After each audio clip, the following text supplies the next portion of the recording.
আল্লাহ রাব্বুল আলামিনের বাণী ফাইন্না মাআল উসরি ইউসরান ইন্না মাআল উসরি ইউসরা। আল্লাহ পাক বলেন, জেনে রাখো দুঃখ এবং কষ্টের সাথে রয়েছে সুযোগ আর সুবিধা, আর অসচ্ছলতার সাথে রয়েছে উদার সচ্ছলতা। জোরে কোন সুবহানাল্লাহ। কাজে ভয় পাওয়ার কারণ নাই, হতাশ হওয়ার কারণ নাই। মন আশায় বুক বেঁধে রাখো। গুনাহ করেছো, হতাশ হয়েও না। যুবকদের গুনাহ করা স্বাভাবিক। ইউনিভার্সিটির ছাত্র, কলেজের ছাত্র, প্রফেসর, শিক্ষক, অফিসার ঘুষ খেয়েছেন, জিনা করা হয়েছে, মদ খাওয়া হয়েছে, মিথ্যা কথা বলা হয়েছে। যাই কিছু করেন না কেন, ভয় পাওয়ার কারণ নাই, নিরাশ হওয়ার কোনো দরকার নাই। আল্লাহ পাক ডেকে বলেছেন, কুল ইয়া ইবাদিয়াল্লাযীনা আসরাফু আলা আনফুসিহিম লা তাকনাতু মির রাহমাতিল্লাহ। আরে আমার আল্লাহর মতো এত ভালো আর কেউ আছে? এত দরদ আর কারো আছে? আমার আল্লাহ বলেন, ও নবী আপনি শোনায় দেন, হে আল্লাহর বান্দারা, তোমরা যারা নিজেদের উপরে বাড়াবাড়ি করেছো, নিজেদের উপরে জুলুম করেছো, অত্যাচার করেছো, আমি আল্লাহর রহমত থেকে নিরাশ হয়ে যেও না। মানুষ যদি অপরাধ করে, বাপের সাথে অপরাধ করেছে, মায়ের সাথে অপরাধ করেছে, মা বাবা সন্তানের চাইতে এত বড় কল্যাণকামী তো আর কেউ নাই। কিন্তু মা বাবা কোনোদিন বলে না, আয় আমার ছেলে তোরে মাফ করে দেই, এরকম বলে নাকি? মন চায় ছেলে যদি মাপ চাইতো, খুশি হয়ে মাফ করে দিতাম। কিন্তু কেন যে আসে না, ডাকে না যে আয় মাফ করে দেই। মা বাপ আপনাকে এত ভালোবাসে, সেই মা বাপও আপনাকে বলে না যে আয় মাফ করে দেই। আমার আল্লাহ হচ্ছেন এমন আল্লাহ, আল্লাহ রাব্বুল আলামিন ডাকেন, এ বান্দা খুন করেছিস ফিরে আয়, জিনা করেছিস ফিরে আয়, হত্যা করেছিস ফিরে আয়, চুরি করেছিস ফিরে আয়, কুফরি করেছিস ফিরে আয়, সুদ খেয়েছিস, ঘুষ খেয়েছিস, মদ খেয়েছিস ফিরে আয়। এসে আমার দরবারে চোখের পানি ফেল, আমার দরবারে কাঁদাকাটি কর। ইন্নাল্লাহা ইয়াগফিরুয যুনুবা জামিআ ইন্নাহু হুয়াল গফুরুর রহিম। আমার দরবারে চোখের পানি ফেলে কাঁদ, আমি রব্বুল আলামিন জিন্দেগীর গুনাহ মাফ করে দেব। সুবহানাল্লাহ কর, সুবহানাল্লাহ কর। আমার কাছে কাঁদ, চোখের পানি ফেল। আল্লাহ রাব্বুল আলামিনের কাছে বান্দার দুইটা ফোঁটা বেশি প্রিয়। একটা হলো জিহাদের ময়দানে যে রক্ত ফোঁটা দেওয়া হয়, এটা আল্লাহর কাছে প্রিয়। আর আল্লাহর ভয়তে গুনার জন্য লজ্জা করে, অনুশোচনা করে বান্দা যখন চোখের পানি ছেড়ে দেয়, আল্লাহর কাছে এটা অত্যন্ত প্রিয়। নবীজি বলেছেন, বান্দা যখন গুনার ভয়তে, আল্লাহর ভয়তে, জাহান্নামের ভয়তে অনুশোচনা করে যখন চোখ দিয়া পানি ছেড়ে দেয়, ওই চোখের পানি নাকের অর্ধেক আসতে না আসতে আল্লাহ রাব্বুল আলামিন বান্দারে মাফ করে দেন। আল্লাহ বরদাস্ত করতে পারেন না যে বান্দা কান্দু। আমার ভাইরা, আল্লাহ রহমত এই পৃথিবীতে, আল্লাহ রহমতকে 100 ভাগ করা হয়েছে। আল্লাহ রহমতের কত ভাগ? এই 100 ভাগের 1 ভাগ সারা পৃথিবীতে ছড়াই দেওয়া হয়েছে। আর 99 ভাগ কার কাছে? আল্লাহর কাছে। 1টা ভাগ দুনিয়া ছড়ানো হয়েছে আদম আলাইহিস সালাম থেকে নিয়ে এই পর্যন্ত, এখান থেকে নিয়ে কিয়ামত পর্যন্ত পৃথিবীতে যত মানুষ আসবে, যত প্রাণী আসবে, তাদের মধ্যে প্রাণী জগতেও গাবি তার বাছুরকে ভালোবাসে, ঠিক কিনা? হাতি তার বাচ্চাকে ভালোবাসে, ঠিক কিনা? মুরগি তার বাচ্চাকে ভালোবাসে কিনা? প্রত্যেক মাই তার সন্তানকে ভালোবাসে মানুষের মতো। এই ভালোবাসা, স্নেহ, এই মমতা, এই করুণা, এই মহব্বত 1টা ভাগ দুনিয়ায় দেওয়ার পর আপনি আর আমি যতটুকুন ভাগে পেয়েছি সেই মহব্বতে, স্ত্রীর মহব্বতে অস্থির, মায়ের মহব্বতে অস্থির, সন্তানের মহব্বতে অস্থির। এখন চিন্তা করেন, একটা ভাগ সারা পৃথিবীতে বিতরণ করার পর যেটুক পেয়েছি তাতে যদি এত মহব্বত হয়, তাহলে এর 99 ভাগ মহব্বত যে আল্লাহর কাছে জমা আছে, এই বান্দার জন্য তার কত মহব্বত, এই বান্দার জন্য কত করুণা তার, কত মহব্বত তার, কত দয়া তার। এজন্য আল্লাহ রাব্বুল আলামিন বলেছেন, নাব্বি ইবাদি আন্নি আনাল গফুরুর রহিম। ও আমার নবী, সুসংবাদ দিয়ে দাও, বান্দাদেরকে শোনায় দাও যে আমি আল্লাহ তাআলা ক্ষমাশীল আর দয়াবান। হুজুর কাঁদতেছিলেন, হযরত ওমর রাদিয়াল্লাহু তাআলা আনহু এসে দেখেন হুজুর একা কাঁদতেছে। হুজুর জিজ্ঞেস করছেন, হযরত ওমর জিজ্ঞেস করলেন, হুজুর আপনি কাঁদেন কেন একা একা? হযরত ওমর বলেন, আমি যখন প্রশ্ন করলাম নবীজি বললেন, আমার কাছে কিছু আগে জিবরাইল এসেছিলেন, জিবরাইল এসে আমাকে বললেন আল্লাহ পাক বলেছেন, হে আমার নবী, ইসলামের ভিতরে থেকে যে সমস্ত মানুষগুলো ইসলামের ভিতরে থেকে চুল আর দাড়ি পাকায় দিছে, কিয়ামতের দিন এই লোকগুলারে আমি শাস্তি দিতে আমার শরম হবে। হযরত ওমর বলেন, হুজুর উম্মতের জন্য কত বড় খোঁজ খবর এটা, আর আপনি কাঁদতেছেন। হুজুর বলেন, ওমর তুমি জানো না আমার কান্নার কারণ ভিন্ন। আমার কান্নার কারণ হলো যে আল্লাহ রাব্বুল আলামিন কিয়ামতের দিন দাড়ি চুল পাকা বান্দারে শাস্তি দিতে শরম করবেন, সেই দাড়ি চুল পাকা বান্দাগুলি আল্লাহর সাথে নাফরমানি করতে শরম করে না। আমি এই লজ্জায় কাঁদতেছি।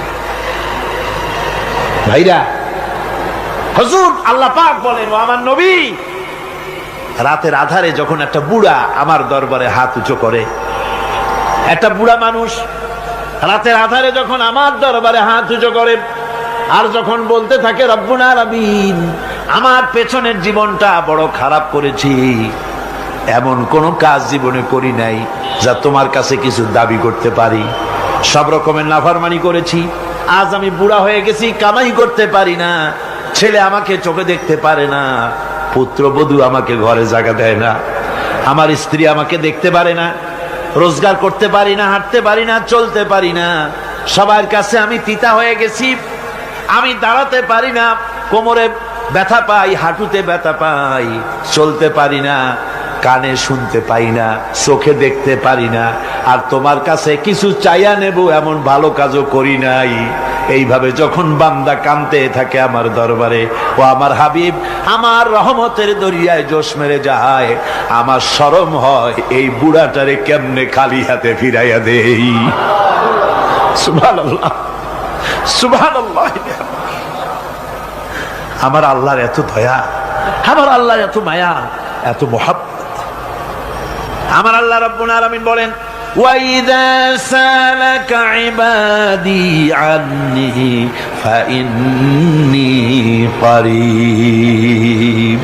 ও আমার হাবিব, আমার বান্দা আমার ব্যাপারে প্রশ্ন করে, আমি বান্দার একদম নিকটে।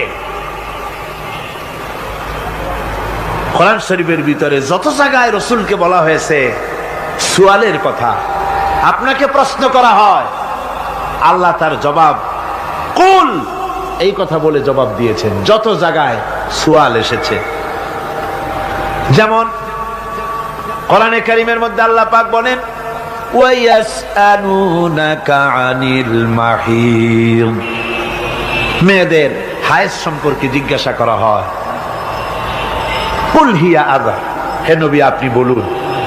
এভাবে করে কুল দিয়ে জবাব দেওয়া হচ্ছে। আবার প্রশ্ন করা হচ্ছে, ওয়ায়াসআলুনাকা আনিল আনফাল, এই গনিমতের মাল সম্পর্কে হুজুর আপনাকে, হে নবী আপনাকে প্রশ্ন করা হয়। আল্লাহ কুল দিয়া জবাব দিলেন, আল্লাহ বলেন আপনি বলেন। ওয়ায়াসআলুনাকা আনিল খামরি ওয়াল মাইসির, আল্লাহ পাক বলেন নবী আপনারে প্রশ্ন করা হয়, কুল ফীহিমা ইসমুন কাবীর, আল্লাহ কুল দিয়া বললেন তুমি বলো।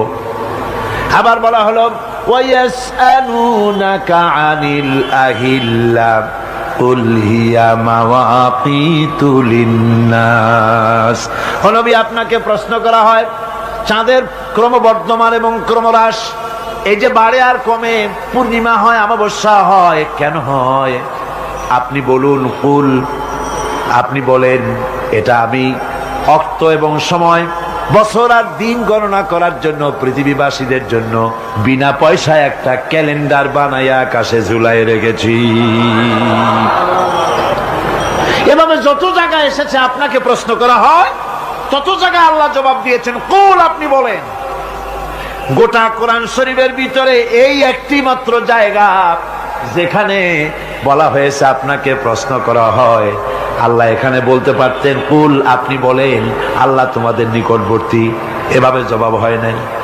এটা কায়দাটা হলো এই, আল্লাহ বলতেছেন ওয়াইজা সালাকা ইবাদি, ও আমার নবী, প্রশ্ন তো আমার বান্দারা আমার ব্যাপারে করেছে, এবার আপনার জবাবের কোনো দরকার নাই।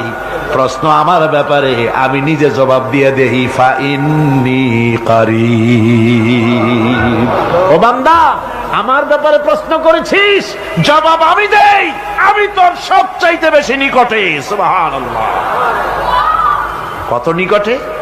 ওয়ানাহানু আকরাবু ইলাইহি মিন হাবলিল ওয়ারিদ। তোর যে রগ, এই শাহরগের চাইতেও আমি তোর বেশি কাছে। সুবহানাল্লাহ। আমারে ডাক, আমারে ডাক, কলিজা দিয়া ডাক, অন্তর দিয়ে ডাক। মনের থেকে মানুষ যদি ডাকে, মুখের ডাক আর মনের ডাক এক জিনিস নয়। দিল সে জুবাত নিকলতি হ্যায়, असर रखती है पर नहीं मगर ताकते परवाज रखती है। দিল থেকে যে কথা বেরোয় তা প্রভাব বিস্তার করে, ডানা নাই কিন্তু ওড়ার ক্ষমতা রাখে। মনের কথাই ভিন্ন। মন থেকে, দিল থেকে, কলিজা থেকে, অন্তরের গভীর কন্দর থেকে মুহাব্বতের সাথে কেউ যদি একবার বলে আল্লাহ, বলেন আল্লাহ, আল্লাহ, আল্লাহ, আল্লাহ রাব্বুল আলামিন বলেন, অন্তরের অন্তঃস্থল থেকে একটি বার যদি বান্দা বলেন আল্লাহ, আল্লাহ বলেন 70 বার সাড়া দিয়া জিজ্ঞেস করি, বান্দা কি চাও, আমি তোমার কাছে আসি। সুবহানাল্লাহ, আমি তোর একদম কাছে, কি চাস বল, বল আমার কাছে। এমন দয়াবান, এমন মেহেরবান, এমন আল্লাহ আমাদের। সে আল্লাহ রাব্বুল আলামিন, তিনি বলছেন وقال ربكم ادعوني استجب لكم। তোমাদের রব বলেছেন আমারে ডাকো, আমি আল্লাহ ডাকের সাড়া দিয়া দেব। সুবহানাল্লাহ। কারে ডাকতে হবে? কারে ডাকতে হবে? এই বিশাল জনসমুদ্র একযোগে চিল্লায় কোন কারে ডাকতে হবে? কোন পীর সাহেবকে নয়, আল্লাহর কসম কোন খাজা বাবাকে নয়, ডাকতে হবে কারে? চিল্লায় কোন কারে? ওয়াকালা রাব্বুকুম উদউনি, তোমার রব তোমাকে বলতেছে আমারে ডাকো, আস্তাজিব লাকুম, আমারে ডাকবে আমি সাড়া দিয়ে দেব। সুবহানাল্লাহ। আল্লাহকে ডাকেন, কি চাই আপনার বলেন, কি চাই? আল্লাহর কাছে চান, আল্লাহ দিয়ে দিবেন। দেওয়ার জায়গা আল্লাহর কাছে চাইবেন, আল্লাহ দিবেন। দেওয়ার জায়গা, চাওয়ার জায়গা হলো সেজদায় পড়ে যাবেন। আমার ভাইয়েরা, জায়গাটা চিনায় দিলাম। মাজারে যাওয়া লাগবে না, কবরে যাওয়া লাগবে না। 2 রাকাত নামাজ পড়ে সেজদায় পড়ে গিয়া যত বিপদ আছে, মুসিবত আছে, সেজদার মধ্যে চোখের পানি ছেড়ে দেন আর কেন্দে কেন্দে জীবনের কথা বলেন। আল্লাহ রাব্বুল আলামিন আপনার আওয়াজ শুনবেন আর দোয়া কবুল করে নিবেন। কাঁদতে হবে আল্লাহর কাছে। কার কাছে? আল্লাহর কাছে। সুম্মা ইস্তাগফিরুল্লাহ, আর এরপরে সে যদি আমি আল্লাহর কাছে ক্ষমা চাই, ইয়াজিদিল্লাহ গফুরার রহিমা, সে আমি আল্লাহকে গফুর এবং রহিম হিসাবে পাবে। সুবহানাল্লাহ। আল্লাহকে গফুর এবং রহিম হিসাবে পাওয়া যাবে। সব আল্লাহকে বলতে হবে, গুনাহ মাফ চাইতে হবে। এই জন্য হুজুর সাল্লাল্লাহু আলাইহি ওয়াসাল্লাম দৈনিক 100 বার তওবা পড়তেন। কোন হাদিসে আছে 70 বার, কোন হাদিসে আছে 100 বার তওবা পড়তেন। নামাজের পরে তো প্রত্যেক নামাজই পড়তেন হুজুর, সালাম ফিরাতেন আর সাথে সাথে বলতেন আল্লাহু আকবার, আস্তাগফিরুল্লাহ, আস্তাগফিরুল্লাহ, আস্তাগফিরুল্লাহ। মনে থাকবে আপনাদের? মনে থাকবে? সালাম ফিরাইয়া কি বলবেন? না, সালাম ফিরাবার সাথে সাথে বলবেন আল্লাহু আকবার, তারপরে পড়বেন আস্তাগফিরুল্লাহ, আস্তাগফিরুল্লাহ, আস্তাগফিরুল্লাহ। তওবা পড়বেন, আল্লাহর কাছে সবসময় গুনাহ মাফ চাইতে থাকবেন, বিনীত থাকবেন। আল্লাহকে পাওয়া যাবে, তাকে রহিম হিসেবে পাওয়া যাবে। সুতরাং ঈমান বিল্লাহ, আল্লাহর প্রতি ঈমান আনলে পরে চতুর্থ নম্বরের যে উপকারটা হবে সেটা হলো হতাশায় ভুগবে না, নিরাশায় ভুগবে না, আশায় বুক বেঁধে উঠবে, ঈমান মজবুত হবে, আল্লাহর কাছে মানুষ বিনয়ী হয়ে যাবে। এবার পঞ্চম নম্বরের উপকার আমি বলছিলাম, ঈমান বিল্লাহ, আল্লাহর প্রতি ঈমান আনলে পরে অসংখ্য উপকার হয়, অসংখ্য বৈশিষ্ট্য আছে। এর 6টা উপকারের কথা আমি বলবো। কয়টা? অসংখ্য উপকারের ভিতরে প্রধান 6টি উপকারের কথা বলবো। এর বললাম কয়টা? 4টে বলেছি। এবার বলো পঞ্চম উপকারের কথা। আল্লাহর প্রতি আপনি পূর্ব পশ্চিমে কতবার মুখ ঘোরালেন, এটাই কিন্তু আপনার আসল সৎ কাজ নয়। আসল সৎ কাজ হলো আল্লাহর প্রতি ঈমান আনা। এই ঈমানের ব্যাপারে 3টা দিন আমরা পার করে দিলাম, এখনো কথা শেষ হয় নাই। আল্লাহর প্রতি ঈমান আনলে পরে যে উপকারটা হবে পঞ্চম নম্বরে, সেটা হলো কঠোর এবং কঠিন বিপদের ভিতরে বান্দার ভিতরে অবিচলতা এবং ধৈর্যের সৃষ্টি হয়ে যাবে। আলহামদুলিল্লাহ। কঠিন বিপদ মুসিবত আসলে পরে সে অবিচল থাকবে। সারা দুনিয়ার বিপদ আপদ, শত্রুতা, দুঃখ, কষ্ট, মুসিবত, জুলুম, নির্যাতন সবকিছু পাহাড়ের মতো উঁচু হয়ে তাকে ঘিরে ফেলবে, কিন্তু তাকে এক চুলও নাড়াতে পারবে না। আলহামদুলিল্লাহ। সারা পৃথিবী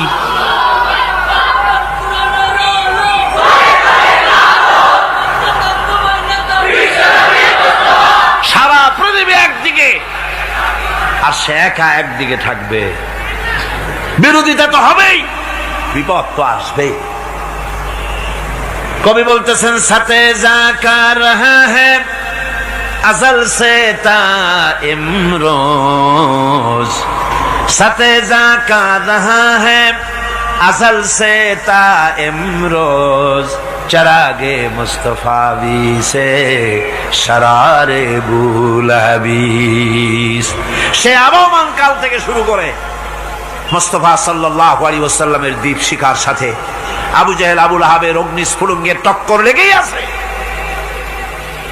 রাসূলুল্লাহর আল্লাহর দেওয়া এই বিধান, এই দ্বীনের বাতিটা টিম টিম করে চলেছে। আর গোরকি, টর্নেডো, হাজার হাজার মাইল বেগে হেরিকেন এসেছে, গোরকি এসেছে, টর্নেডো এসেছে, টাইফুন এসেছে, কিন্তু এই আলো নিবাইতে পারে নাই। সুবহানাল্লাহ। এই আলো নিবাতে পারে নাই। এই শত্রুতা চিরকালের, নিবাতে পারবে না। কারণ হচ্ছে আল্লাহ রাব্বুল আলামিন বলেছেন, ইউরিদুনা লিইউতফিউ নূরাল্লাহি বিআফওয়াহিহিম ওয়াল্লাহু মুতিম্মু নূরিহি ওয়ালাউ কারিহাল কাফিরুন। ওরা চায় মুখের ফু দিয়ে আমার আলোকে নিভিয়ে দেবে, কিন্তু আমি আমার আলোকে পূর্ণতা দান করব। তাতে কাফের বেঈমানদের কলজায় যত জ্বালা যন্ত্রণা হোক, আমার দিন কেউ মিটাই দিতে পারবে না। সুবহানাল্লাহ। সুতরাং বিপদে অবিচলতা আসবে, সে অটল হবে, মজবুত হবে। কোরআনে কারীম বলতেছে, ওয়া কাযালিকা জাআলনা লিকুল্লি নাবিয়্যিন আদুওয়াম মিনাল মুজরিমিন। এই পৃথিবীতে এমনি করে আমি সকল নবীদের শত্রু বানিয়েছি, সব পাপিষ্ঠ অপরাধীদেরকে। নবীদের সাথে বিরোধিতা করেছে কারা? পাপিষ্ঠরা, অপরাধীরা। আজও খুঁজে দেখেন আজও ইসলামী আন্দোলনের বিরোধিতা যারা করে সবগুলি কি পাপিষ্ঠ। সত্য কি না কর? ইসলামী আন্দোলনের বিরোধিতা যারা করে হিসাব করে, চোখ দিয়ে তাকায় দেখেন, খুঁজে দেখেন তাদের নামগুলি।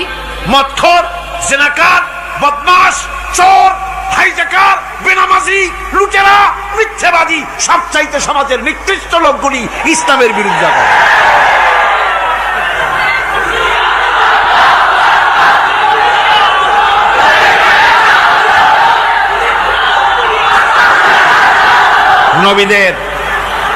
নবীদের শত্রু আল্লাহ বলেন সব যুগে নবীদের সাথে শত্রুতা করেছে পাপিষ্ঠরা। আল্লাহর কথা, কার কথা? সকল যুগে নবীদের সাথে শত্রুতা করেছে পাপিষ্ঠরা, নিকৃষ্ট ধরনের অপরাধীরা। সুতরাং নবী রাসূলদের অবস্থা যখন এই, তখন দ্বীনের দাওয়াত যারাই দেবে তাদের কিসমত এরকম হবেই। এই বাধার মোকাবেলা তাদেরও করতে হবে। এই যে বাধাটা আসে, এই যে মারে, অপরাধ কি? এই যে তারা চোর বা ডাকাত যাদের মারা হয়। আল্লাহ রাব্বুল আলামিন বলেন অপরাধ হলো ওয়ামা নাকামু মিনহুম ইল্লা আইয়ুমিনু বিল্লাহিল আজিজিল হামিদ। অপরাধ হচ্ছে ইমানদার লোকদের উপরে নির্যাতন চালিয়েছে, অন্য কোনো কারণে নয়। কারণ একটাই, তারা আল্লাহর জমিনে আল্লাহর দ্বীন প্রতিষ্ঠা করতে চেয়েছে, আর কোনো অপরাধ না। জমিন আল্লাহর, জমিন কার? এই বিশাল জনসমুদ্র গর্জে উঠুন একযোগে, বলুন জমিন কার? আইন চলবে কার? এখানেই সংঘর্ষ বেঁধেছে আবহমান কাল ধরে। মানুষ অত্যাচারিত হয়েছে, সাহাবায়ে কেরাম অত্যাচারিত হয়েছেন। বুখারী শরীফের হাদিসে এসেছে রাসূল করিম সাল্লাল্লাহু আলাইহি ওয়াসাল্লামের কাছে হযরতে খাব্বাব গিয়ে উপস্থিত হয়েছিলেন। হযরতে খাব্বাব বলেন, হাদিসটা এভাবে লেখা হয়েছে বুখারীতে, ওয়ান খাব্বাব বিন আরিদ রাদিয়াল্লাহু তাআলা আনহু قال شكونا إلى رسول الله صلى الله عليه وسلم وهو متوسد بردة له في ظل الكعبة। রাসূলুল্লাহর কাছে গেলাম, কাবা শরীফের কাছে গিয়া দেখি নবীজি একটা চাদর গায়ে দিয়ে তিনি আরাম ফরমাচ্ছিলেন কাবা শরীফের ছায়ায়। সেখানে গিয়ে বললাম, আলা তাস্তানসিরু লানা আলা তাদউ লানা ইয়া রাসূলুল্লাহ, হে আল্লাহর রাসূল, আপনি কি আমাদের জন্য আল্লাহর কাছে দোয়া চাইবেন না? আপনি কি আল্লাহর কাছে আমাদের জন্য সাহায্য চাইবেন না? আমাদের লোকগুলিকে, মুসলমানগুলিকে মারতে মারতে তো শেষ করে ফেলে দিল। তারা আমাদের সুমাইয়াকে মারলো, আমাদের খাব্বাবকে উটের সাথে পায়ের দড়ি লাগায় টানলো, আমাদের খোবায়েবকে তারা আগুনের উপরে চিৎ করে শোয়ায় রাখলো, না খায় রাখতেছে, মারতেছে, কষ্টে তো শেষ হয়ে গেলাম। হুজুর, আপনি কি আমাদের জন্য দোয়া করবেন না? হাদিস শরীফে এসেছে নবীজি উঠে বসলেন সোজা হয়ে। নবীজি বলেন, ও আমার সাহাবী, ও খাব্বাব, শোনো, তোমাদের আগে এই পৃথিবীতে যারা দ্বীনের দাওয়াত দিতে এসেছিলেন তাদেরকে সমকালীন রাষ্ট্র শক্তি, সমাজ শক্তি তাদেরকে ধরত। ফায়ু খাজুর রাজুলো, তাদেরকে তারা ধরত। ফায়ুহফারু লাহু ফিল আরদ, আর তার জন্য জমিনের ভিতরে কবর বানাইতো। ওই কবর ফায়ু জালু ফিহা, ওই কবরের ভিতরে তাকে কোমর পর্যন্ত গেড়ে দিত। সুম্মা ইউতা বিল মানসার, এরপরে করাত আনতো। ফায়ুদাউ আলা রাসিহি, এরপরে ওই করাত তার মাথার উপরে রাখতো। ফায়ুজালু নিসফাইন, এরপরে করাত দিয়া চিরে জীবিত মানুষটারে দ্বিখণ্ডিত করে ফেলে দিত। মা ইয়াসুদ্দুহু যালিকা আন দীনিহি, ও আমার খাব্বাব, এত কষ্ট দেওয়ার পরেও সেই যুগের কোন মুসলমানকে, দ্বীনের দায়ীদেরকে আল্লাহর দ্বীন থেকে এক চুলো তারা সরাই দিতে পারে নাই, এক চুলো সরাতে পারে নাই। ওয়াল্লাহি, ও খাব্বাব, আমি আমার আল্লাহর নামে কসম করে বলছি, লা ইউতাম্মান্নাল্লাহু হাযাল আমরা হাত্তা ইয়াসিরার রাকিবু মিন সানা ইলা হাযরামাউত। আমি কসম করে বলি, আল্লাহ রাব্বুল আলামিনের এই সানা থেকে হাজারামাউত পর্যন্ত লোকেরা যাতায়াত করবে, সুন্দরী রমণীরা গমন করবে, সদাগরেরা যাতায়াত করবে, টাকা নিয়া পয়সা নিয়া যাতায়াত করবে। তাদের মনের মধ্যে লুটের ভয়, টাকার ভয়, চুরির ভয়, ডাকাতির ভয়, জেনার ভয়, হত্যার ভয়, ধর্ষণের ভয়, কোনো ভয় থাকবে না। লা ইয়াখাফু ইল্লাল্লাহ, আল্লাহ ছাড়া কোনো ভয় থাকবে না। এমন একটা সমাজ, এমন একটা সময় আসবে।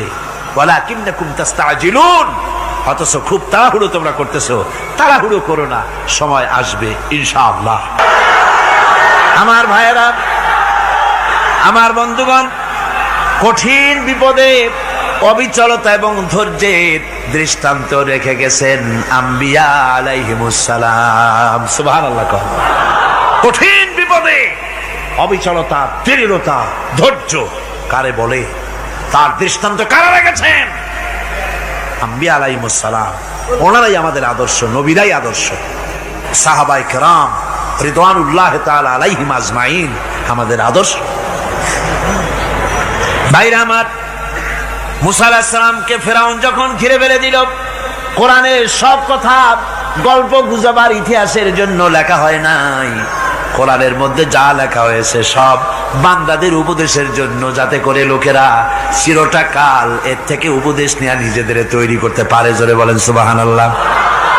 মুসা আলাইহিস সালামের কথা আল্লাহ বলেন, ফেরাউন তাকে ঘিরে ফেলে দিল, পালাবার রাস্তা নাই। ফালাম্মা تراءى الجمعان قال أصحاب موسى إنا لمدركون। মুসা আলাইহিস সালামের উম্মতেরা বললেন, হে মুসা, পাকড়াও হয়ে গেছি, পালাবার রাস্তা নাই। তিন দিক থেকে আমাদেরকে ঘেরাও করেছে ফেরাউনের শক্তি। সামনে কি? দরিয়া, আর তিন দিকে কি? ঘেরাও আন্দোলন। পালাবার পথ নেই, পালাবার পথ নাই। সারাশি আক্রমণ, ঘেরাও আন্দোলন। এই যে ঘেরাও টেরাও তো আজকে নতুন নাই, ঘেরাও আসছে অনেক আগের থেকে। আসলে কথা বুঝতে পেরেছি। মাইক না থাকলে আমি কি করবো কোন? আজকে এরকম হচ্ছে কেন? আগামীকাল ঠিক হবে ইনশাআল্লাহ, রাগ করেন না। গান হচ্ছে, বসেন বসেন। শয়তান ঢুকছে মাইকের মধ্যে। অনেক সময় হয় কি, মাইকের হাই পাওয়ারের যে মেশিন আছে, এর ভিতরে ইথার থেকে রেডিওর ওই গানগুলি ওর মধ্যে ঢুকে পড়ে। কথা বুঝতে পেরেছেন? এই জন্য শয়তান তো আর বসে থাকে না, ওরও তো কিছু করার আছে। ধৈর্য ধরেন, ধৈর্য ধরেন। কালকে অপারেটরদেরকে মাওলানা শামসুদ্দিন সাহেবের কাছে অনুরোধ করব, অপারেটর একটু ভালো করে হেদায়েত করে দেবেন মাইকে। আজকে আমার নিজেরও কষ্ট হচ্ছে, আমিও বুঝতে পারছি না যে আমার কথাগুলি কি আওয়াজে বেরোচ্ছে, যার জন্য আমাকে বেশি চিল্লাইতে হচ্ছে। বক্তাকে কি লাউডে তার কথা বেরোচ্ছে তা তার কানে আসতে হয়, তাহলে বোঝা যায় যে আমার কথাগুলি কিভাবে বেরোচ্ছে। এটা এই অবস্থায় সিচুয়েশন আজকে নাই, এবং লোকেরাও মাইকের ব্যাপারে আজকে অভিযোগ করেছে, যা বিগত 16 বছরে করে নাই। সেটের ব্যাপারে কোথাও কোনো অসুবিধা হয়েছে? মাইকটা ভালো, এবং মাইক যারা দেন প্রতি বছর খেদমত করে, আল্লাহ তাদের প্রতি রহম করুন। সবাই বলেন আমিন। এদেরকে রাগ করে পথে পাই আবার মারধর করেন না। সিলেটের যে তাফসির মাহফিল হয়, বিগত 19 বছর তাফসির করেছি একটানা, এবার 20 বছর পুরো হবে ইনশাআল্লাহ। সিলেটে একটানা 20 বছর তাফসির করতেছি সেখানে। তো মাইক, একটা লোক বিনা পয়সায় মাইক দেয়, মাইকের ভাড়া সে নেয় না। তাফসিরের মাহফিলের মাইকের ভাড়া নেয় না। যে বছর এরশাদ সরকার আমাকে প্লেন থেকে নামতে দিল না, আপনাদের মনে আছে? সিলেট থেকে ফিরাই দিল। এই খবরটা মাইকম্যান যখন শুনেছে যে আমাকে নামতে দেয় নাই, ফিরাই দেওয়া হয়েছে, সাথে সাথে স্ট্রোক করেছে, হার্ট ফেল করে দুনিয়া থেকে বিদায় হয়ে গিয়েছে। সিলেটে তাফসির হতে পারবে না, এই কথাটা বরদাস্ত করতে পারে না। আমি কেঁদেছি আর দোয়া করেছি, আল্লাহ, কোরআনের মহব্বতে লোকটার এই অবস্থা হলো, তোমার জান্নাত তুমি দয়া করে তাকে দান করে দিও। কাজে কোনো ব্যবসায়ী চায় না যে তার ব্যবসাটা খারাপ হোক, লোকেরা মন্দ বলুক। এ মাইকের ব্যাপারে আপনারা আজকে রাগারাগ করেন না, যা হয়েছে কালকে ভালো হবে ইনশাআল্লাহ। সবাই বলেন ইনশাআল্লাহ। এখন চলেন আমরা ফেরাউনের অবস্থা দেখি গিয়া কি করতেছে ফেরাউন। মুসা আলাইহিস সালামকে ঘেরাও করে ফেলেছে, পালাবার উপায় নাই। একদিকে দরিয়া, তিন দিকে ফেরাউনের শক্তি। এই যে ঘেরাও টেরাও মানে নতুন তো না, ধর্মঘট নতুন না, পুরানা জিনিস। এই পৃথিবীতে সর্বপ্রথম ধর্মঘট কিসের উপরে হয়েছে জানেন? এই পৃথিবীর প্রথম ধর্মঘট হয়েছে পেঁয়াজ, রসুন আর ডাইলের উপরে। মুসা আলাইহিস সালামের জামানায় লান নাসবিরা আলা তুআমিন ওয়াহিদ, আমরা এক রকমের খাদ্য আর খাবো না, আমাদের পেঁয়াজ দেওয়া লাগবে, ডাল দেওয়া লাগবে, রসুন দেওয়া লাগবে। সর্বপ্রথম ধর্মঘট হয় মুসা আলাইহিস সালামের জামানায়, সেখান থেকে শুরু হয়েছে। কিন্তু মশাল মিছিল যে আসলো কই থেকে এইটা আমি খুঁজে পাইনি। পরে প্রত্যেকটা জিনিসের একটু ইতিহাস আছে, আমি খুঁজতে খুঁজতে পেলাম। আমি জানি না এর ইতিহাস মূলে কোথায়, কিন্তু আমি যদ্দূর খুঁজে পাইছি সেটা হলো মশাল মিছিলের আবিষ্কার হয়েছে লঙ্কায় রাবণের সময়। হনুমানের লেজে আগুন দিয়া তারপরে লঙ্কা কাণ্ড ঘষালো, নামই আছে লঙ্কা কাণ্ড। হনুমানেরা লেজে আগুন দিয়ে রাবণ যে লঙ্কায় মশাল মিছিল করেছিল হনুমানরে দিয়া, ওই হনুমানের ওই সিস্টেমটা এখনো আমাদের দেশে চালু আছে। এইটা আসলে কোন ভদ্র লোকের এই মিছিল হওয়া উচিত না। আগুন নিয়ে কিসের মিছিল? আগুন হলো জাহান্নামের প্রতীক। আগুন কিসের প্রতীক? জাহান্নামের প্রতীক। যদিও আমাদের উপকারে লাগে, কাজে লাগে। সুতরাং আমরা যা করব প্রত্যেকটা জিনিসের পেছনে সুন্নতে নববীর কোনো না কিছু থাকতে হবে। কথা বুঝতে পেরেছেন? তিন দিক থেকে ঘেরাও হয়ে গেছে, পালাবার কোনো রাস্তা। হযরতে মুসা আলাইহিস সালামের কাছে উম্মতেরা বললেন, পালাবার তো কোনো পথ নাই, এখন উপায়টা কি? আমাদের তো আর উপায় নাই। মুসা আলাইহিস সালাম দেখেন বিপদে পড়ে গেছেন, কিন্তু ধৈর্য হারান নাই, ভয় পান নাই। ভয় পাইছিলেন? ভয় পেয়েছেন? প্রশ্নই ওঠে না। মুসা আলাইহিস সালাম আল্লাহ পাক যাদেরকে বলেছেন উলুল আযম রাসূল, যাদের বলেছেন তার মধ্যে হযরত মুসা একজন উলুল আযম পয়গম্বর। চারটিখানি কথা না, আল্লাহ কথা বলছেন তার সাথে, কালিমুল্লাহ তিনি। সুবহানাল্লাহ। কর মুসা আলাইহিস সালাম শোনালেন, কাল্লা ইন্না মাইয়া রাব্বি সায়াহদিন। কখনো নয়, আমার উম্মতেরা ভয় পেও না, আমার রব অবশ্যই আমাকে পথ দেখাবে। সুবহানাল্লাহ। তিন দিক থেকে শত্রু, একদিকে দরিয়া, পালাবার কোন রাস্তা নাই। সেখানে দৃঢ়তার সাথে তিনি বলছেন, অবশ্যই আমার আল্লাহ আমারে পথ দেখাবে। সুবহানাল্লাহ। নবীরা এই দৃঢ়তা দেখিয়েছেন, অবিচলতা দেখাইছেন। আল্লাহ পাক মুসা আলাইহিস সালাম যখন এই দৃঢ়তা দেখালেন, এই অবিচলতা দেখালেন, সঙ্গে সঙ্গে জিবরাইল এসে হাজির হয়ে গেলেন। আল্লাহ পাক বলেন, ফাআওহাইনা ইলা মূসা আন আদরিব বিআসাকাল বাহরা ফানফালাকা ফাকানা কুল্লু ফিরকিন কাত্তাউদিল আযীম। মূসা আলাইহিস সালামকে আমি ওহী নাযিল করলাম, তাকে বললাম হাতে যে লাঠি আছে এই লাঠি দিয়ে আঘাত করো দরিয়ার উপরে। দরিয়ার উপরে আঘাত করলেন, একটা রাস্তা হয় নাই, 12টা রাস্তা তৈরি হয়ে গেল। আর দেওয়ালগুলা পাহাড়ের মতো উঁচা হয়ে গেল। দরিয়ার ভিতরে পাহাড়ের মতো উঁচা মজবুত 12টা রাস্তা। এবার মূসা আলাইহিস সালাম তার দলবল নিয়ে চললেন। আল্লাহ রাব্বুল আলামিন বলেন, ওয়া আনজাইনা মূসা ওয়া মান মাআহু আজমাইন। মূসা এবং তার সাথী সঙ্গীদেরকে আমি পার করে দিলাম। মূসা আলাইহিস সালাম এবং তার সাথী সঙ্গী নিয়ে যখন দরিয়ার মাঝখানে আসছে, ফেরাউন তার দলবল নিয়ে এসে গেছে। আসে দেখে নদীর মধ্যে রাস্তা। বাবা, খুব তো কায়দা। ও মনে করছে ওর বাজানের তৈরি করা ডিস্ট্রিক্ট বোর্ডের রাস্তা। ওর লোকজন নিয়ে নেমে গেছে দরিয়ার ভিতরে, ও আসছে মাঝখানে, মূসা আলাইহিস সালাম চলে গেছেন ওপার, দরিয়া পার। মাঝখানে যখন এসে গেল, আল্লাহ রাব্বুল আলামিন পানিকে অর্ডার করলেন কুন। আল্লাহর তো বটন টেপা লাগে না, মুখ দিয়া কোনো হুকুম করা লাগে না, শুধু বলেন কুন। যে ব্যাপারে কুন বলেন ফায়াকুন, সাথে সাথে হয়ে যায়। আল্লাহ বললেন কুন, আর অমনি রাস্তা বন্ধ হয়ে গেল। এবার তুফান শুরু হয়েছে নদীতে, ঢেউয়ের উপরে ঢেউ, মৌজুন কাল জিবাল, পাহাড়ের মতো উঁচু হয়ে হয়ে ঢেউ আসতেছে। দলবল ঘোড়া আর অস্ত্রপাতি যা ছিল সব মরিয়া শেষ। এবার ফেরাউন একা উপরে ওঠে আর নিচে নামে, পানি খেতে খেতে পেটের কাম সারা, জনমের খাওয়া খাইছে পানি। এখন জান যায়, বাঁচবার আর উপায় না, বাঁচবার আর উপায় নাই।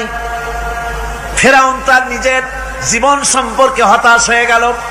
এবার ফেরাউন বলতেছে, আমানতু আন্নাহু লা ইলাহা ইল্লাল্লাযী আমানাত বিহি বানু ইসরাঈল।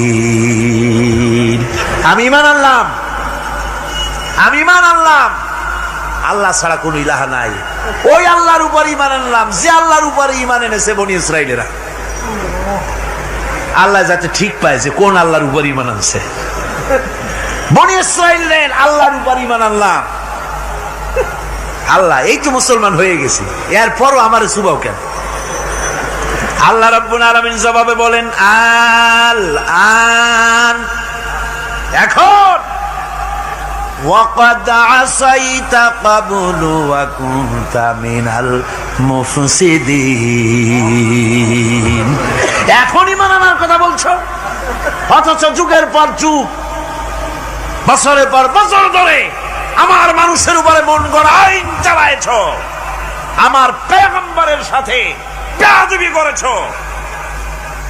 আজ তোমাকে আমি ছাড়ছি না, তোমাকে আজকে ছেড়ে দেব না, আমি তোমাকে মারব। আর সমস্ত প্রাণীগুলিকে, স্থলচর প্রাণীগুলিকে আল্লাহ পাক অর্ডার দিয়া দিলেন, এই ফেরাউনের লাশকে ডুবাবি না, পচাবি না, খাবি না।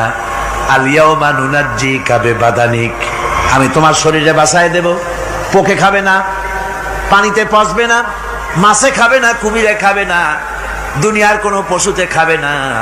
আমি তোরে শুটকি বানাইয়া রাখবো, যাতে করে দুনিয়ার সমস্ত ফেরাউন যত যুগে যুগে আসে তোরে দেখে যেন হেদায়েত নিতে পারে।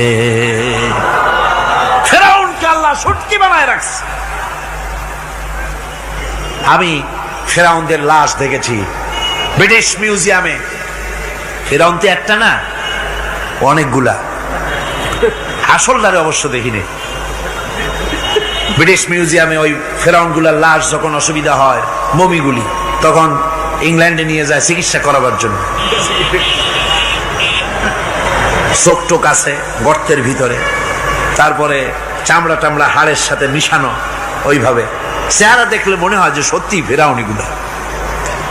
আর ব্রিটিশের কাম মিশর থেকে না আনছে এমন কোন জিনিস নাই।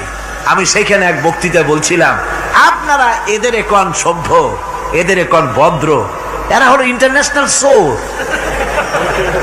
ওরা সারা দুনিয়া চুরি করেছে।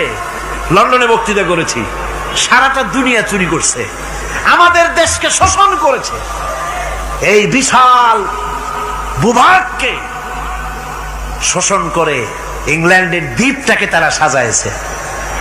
তারা ময়ূর সিংহাসনের, শাহজাহানের ময়ূর সিংহাসনের ময়ূরের বাম চোখে কোহিনূর মণি লাগাইছিলেন। শাহজাহান ময়ূরের ডান চোখে কোহিনূর মণি লাগায় নাই। কোহিনূর মণির অনেক দাম, আমি দেখে এসেছি মণি। এখন সেটা কুইন এলিজাবেথের মুকুটে শোভা পাচ্ছে। সেই মণি এমনি বলে প্রবাদে, 7 রাজার ধন এক মাণিক্য, বলেন এরকম, অনেক দাম। শাহজাহান দেখালেন, আমি মুসলমান, আমার কাছে এটার দাম নাই, এই জন্য ময়ূরের ডান চোখে লাগালাম না, বাম চোখে লাগাই দিলাম। এইটারে চুরি করছে। তারপরে মিশর থেকে, মিশরের মমি চুরি করেছে, জুতা চুরি করছে, ছাতি চুরি করছে, পিসা চুরি করেছে। আমি বললাম, এগুলা কি ভদ্রলোক নাকি? এরা জুতা চোর, পিসা চোর, লাঠি চোর, সব চুরি করেছে। যাই দেখেন ব্রিটিশ মিউজিয়ামের মধ্যে সব দুনিয়ার চুরি করা জিনিস নিয়ে তারা মানুষকে দেখাইয়া পয়সা অর্জন করছে। টিপু সুলতানের তরবারিটা পর্যন্ত চুরি করেছে। আজ পর্যন্ত ব্রিটিশ মিউজিয়ামে টিপু সুলতানের তরবারিটা আছে, আমি তরবারিটা দেখে এসেছি। আমার বন্ধুগণ, বলতেছিলাম যে পৃথিবীতে আল্লাহ রাব্বুল আলামিন নবীরা তাদের চরিত্র দিয়ে বিপদের মোকাবেলা করে দুনিয়ার সামনে কঠিন বিপদের মোকাবেলা করে অবিচলতা, দৃঢ়তা দেখায় গেছেন যে কেমন করে এই পৃথিবীতে বিপদের সামনে মোকাবেলা করতে হয়। ধৈর্য ধরতে হবে, বিপদ আসবে পাহাড় সমান হয়ে, আপনাকে ধৈর্য ধারণ করতে হবে সেভাবে বুক বেঁধে। যেহেতু এটা যদি বিশ্বাস হয় যে আমার কিসমতে যা আছে তার থেকে বেশি কিছু হবে না, তাহলেই আপনার ধৈর্য আসবে, ভয় পাবেন না। কথা ঠিক কিনা কন? এবারে হযরত হুদ আলাইহিস সালাম সম্পর্কে আল্লাহ রাব্বুল আলামিন বলেন, হযরতে হুদকে যখন ষড়যন্ত্র হলো কাফির বেঈমানেরা তাকে মেরে ফেলার জন্য যখন সরকারি ষড়যন্ত্রে লিপ্ত হয়ে গেল, হযরতে হুদ সমাজের এই চ্যালেঞ্জের মোকাবেলা করলেন। হযরত হুদ বলেন, ফাকিদুনি জামিআন সুম্মা লা তুনজিরুন ইন্নী তাওয়াক্কালতু আলাল্লাহি রাব্বি ওয়া রাব্বিকুম।